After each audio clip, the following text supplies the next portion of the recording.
একদম শর্টকাটে তোমাদেরকে আমি দেখাবো একটা সুন্দর একটা রেসিপি, বাড়িতে বসে যে কোনো মুহূর্তে একদম ফটাফট আপনারা বানাতে পারবেন। সেটা হচ্ছে চিকেন ভাপা।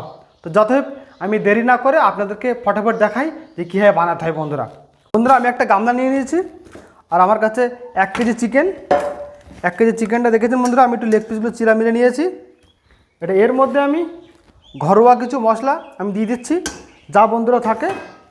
ওর মধ্যে হালকা বাজারে একটু গরম মশলা,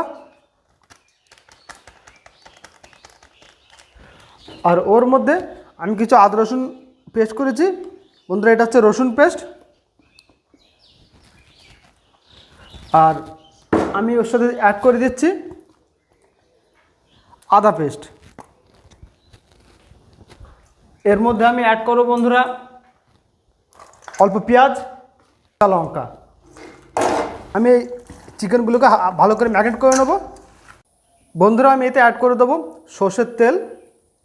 ভাপার জন্য আমি একটা ছোটো একটা পাতলা নিয়ে নিচ্ছি, পাতলা আলু দিয়ে দেবো বন্ধুরা। চিকেনের মধ্যে আমি একটা দুটো আলু দিয়েছি, আমার বাচ্চা খাবে বলে বাড়িতে ছোটো পাকিয়ে নিয়েছি। আটা এরকম হালকা লম্বা করে নিয়েছি, নিয়ে বিরিয়ানির মতন আমি সাইডে লাগিয়ে দেবো। প্রসেসটা তোমরা দেখো বন্ধুরা। আমি ঢাকন মেরে দিলাম, একদম ঠিক বিরিয়ানির মতন। বন্ধুরা আমি আধা ঘন্টা আগে এই দেখুন বালি রেখেছি, তা আপনারাও বালি নেবেন। এটা আমি বালির মধ্যে পাতলাটা বসিয়ে দেবো।